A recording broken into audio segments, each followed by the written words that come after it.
इस सीरीज में हम संस्कृत का जो सिर्फ ऑब्जेक्टिव है उसको देखेंगे। समझ गया? तो संस्कृत में तुम्हारा सबसे पहला पाठ है, किताब में देखा होगा, मंगलम। पाठ क्या है? मंगलम। सबसे पहला पाठ क्या है? मंगलम। इसी का ऑब्जेक्टिव हम सबसे पहले देखेंगे। इसमें सबसे पहला क्वेश्चन है, उपनिषद के रचनाकार कौन है? प्रश्न क्या है? उपनिषद के रचनाकार कौन है? तो इसका सही आंसर होगा महर्षि वेदव्यास। सी ऑप्शन सही होगा। समझ गया? याद रखना। उसके बाद है, मंगलम पाठ के रचनाकार कौन है? मंगलम पाठ के रचनाकार कौन है? तो यानी मंगलम पाठ को लिखने वाला कौन है? तो इसका सही आंसर है महर्षि वेद व्यास। मंगलम पाठ का लेखक कौन है? महर्षि वेद व्यास। तीसरा क्वेश्चन है, मंगलम पाठ में कितने मंत्र संकलित है? यानी मंगलम पाठ में टोटल कितने मंत्र दिया हुआ है?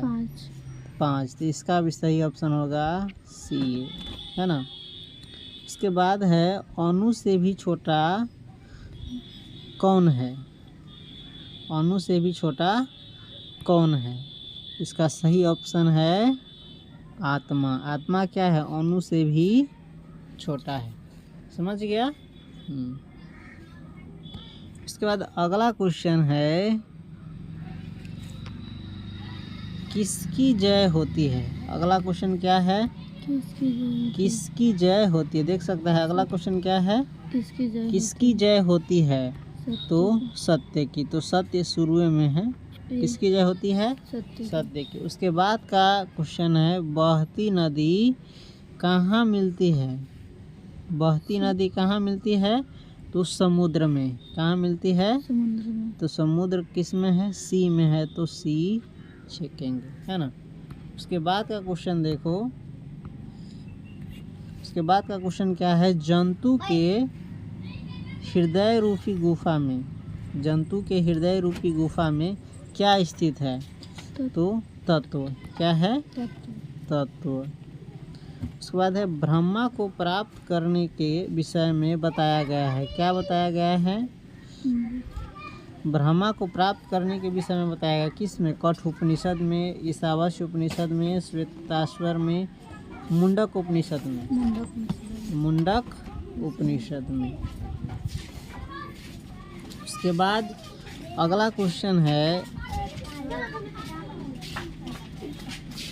देवलोक का मार्ग किससे प्राप्त होता है?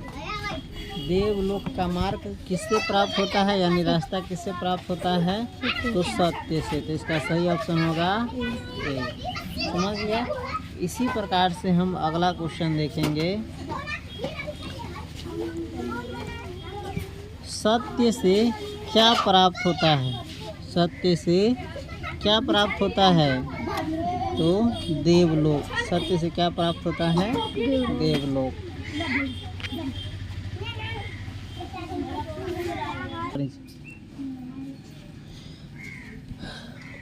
11वां क्वेश्चन देखो क्या है, मृत्यु को वश में कौन कर लेते हैं?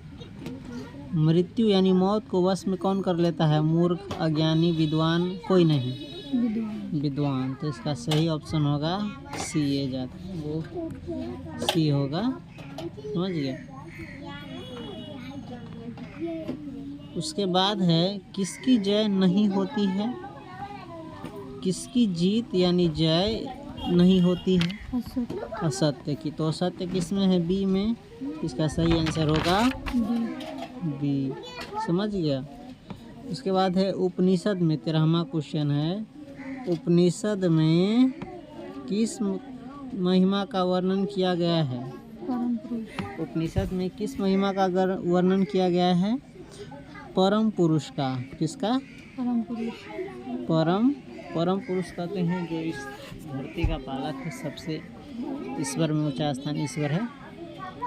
उसके बाद है 14वां क्वेश्चन, उपनिषदों की संख्या कितनी है? उपनिषदों की संख्या कितनी है? उपनिषदों की संख्या कितनी है?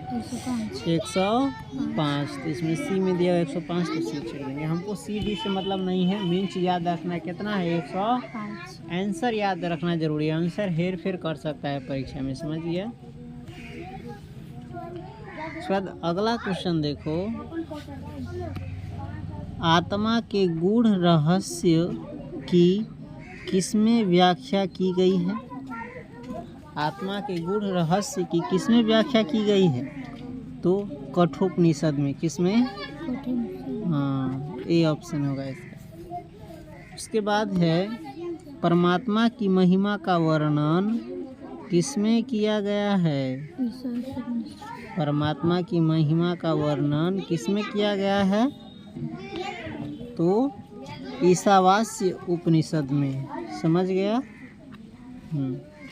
इसके बाद है ज्ञानी लोग और अज्ञानी लोगों में अंतर किसमें बताया गया है? ज्ञानी लोग और अज्ञानी लोगों में अंतर किसमें बताया गया है? श्वेताश्वतर में। किसमें? श्वेत आश्वतर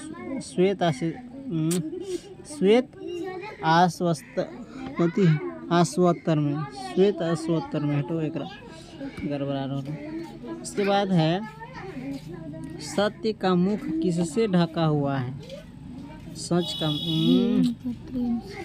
सत्य का मुख किस से ढका हुआ है?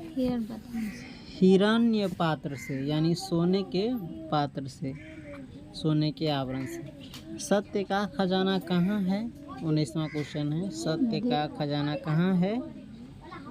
तो देवलोक में। सत्य का खजाना कहाँ है? देवलोक में। इस प्रकार से प्रथम पाठ का ऑब्जेक्टिव देख लिया तुम।